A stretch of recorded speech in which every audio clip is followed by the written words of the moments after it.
So feel free to go like a giant alligator into 3 fortes. Yeah, that we can go even more there.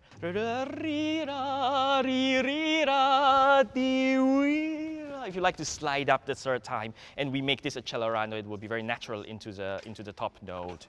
The conductor doesn't make a sound. In the end, the conductor can do anything he or she wants to do, but in concert, it's the orchestra playing the sound.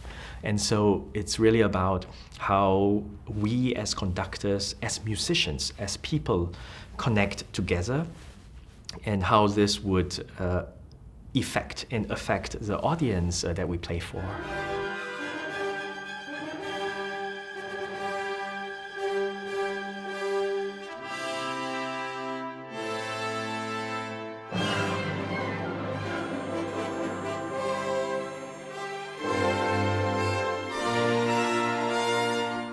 I grew up with recordings of the Hallé, so Mahler 1 with the Hallé, for example, is something that I have listened to many, many times. And to be doing this same work with this orchestra that I've grown up with is, of course, a great honor.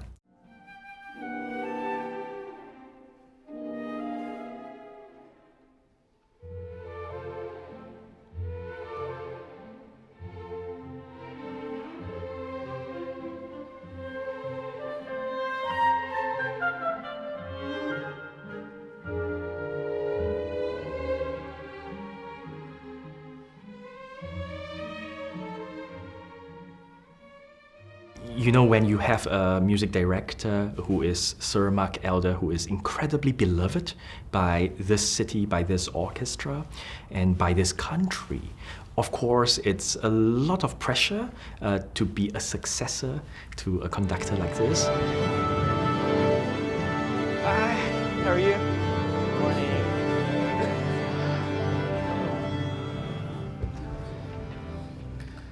So, very good morning to you. We start with the finale. Whenever I say, oh, you know, I'm not sure, should we do this? Because, of course, Mark, this could be a tradition of Mark. The orchestra would say, no, let's try it. We're now ready to move in a new direction.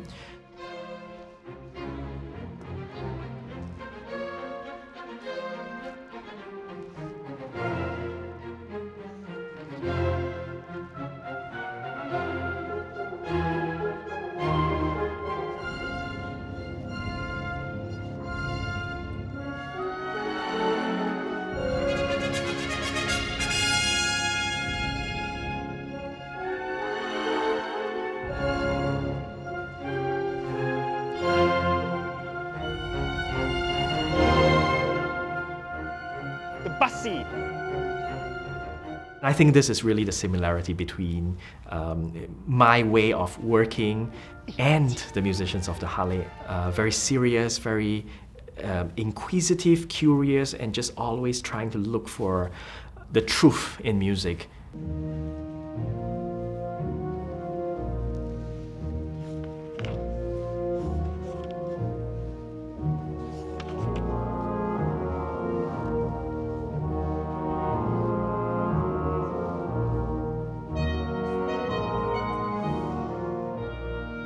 You know, this is the sound of a forest. Can we make it into a tropical rainforest rather than a temperate forest? What does that mean to the musicians? Maybe it means, okay, it's more humid, so maybe we have to somehow make the sound a little bit more sticky. I don't know. I'm offering an idea. It's not absolute. But with that idea comes a reaction from the orchestra. And when the orchestra is very receptive and positive, like the Hallé is, when we have so much trust with each other, I feel very comfortable saying things like this. You know, the bird, is this a cuckoo, a young cuckoo or an old cuckoo? That makes a difference when you play cuckoo, cuckoo.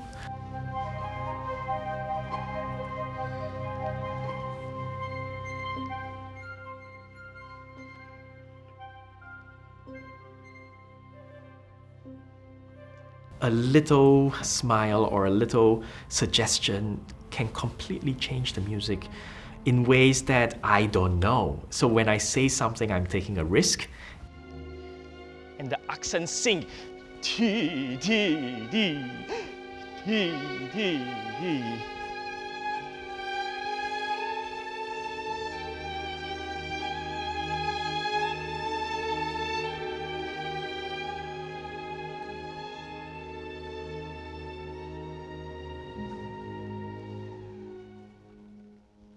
My parents, my two younger brothers, everyone in my family have nothing to do with music.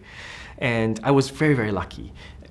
We were in public school, elementary school, first year, and my mathematics teacher just happened to be the teacher in charge of the brass band. So without any real understanding of what I was doing, I was 7 years old, I was suddenly in the band, I was offered a cornet, and without knowing what I was doing, I became a huge music lover.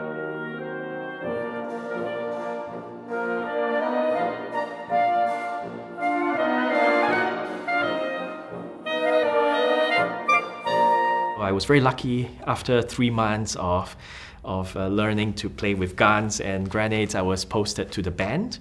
And so I was doing a lot of marching, playing a lot of marching music.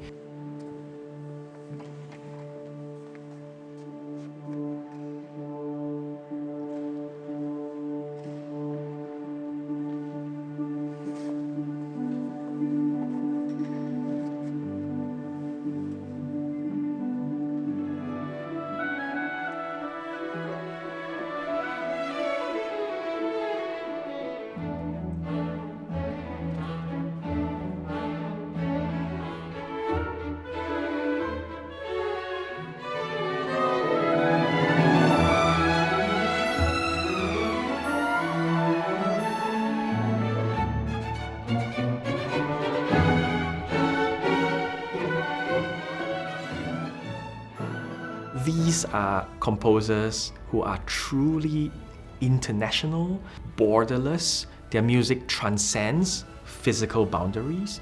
And I think this is one of the reasons why Mahler is so important to me. His music is so eclectic. You hear this Jewish band, you hear then in another moment a funeral march, and there's a little Viennese tune somewhere, and then there are birds singing. Are these birds in the first movement of Mahler, for example, are they singing in the woods of Vienna, or are they singing in the tropical rainforest of Indonesia, for example?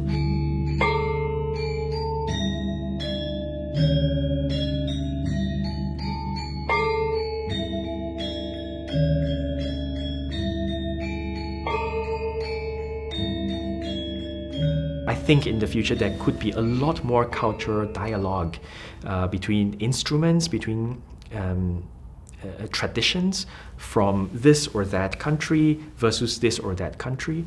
And I think in a world that is becoming more and more fractious, I think having these cultural dialogues, building bridges, becomes even more important for us artists to think about.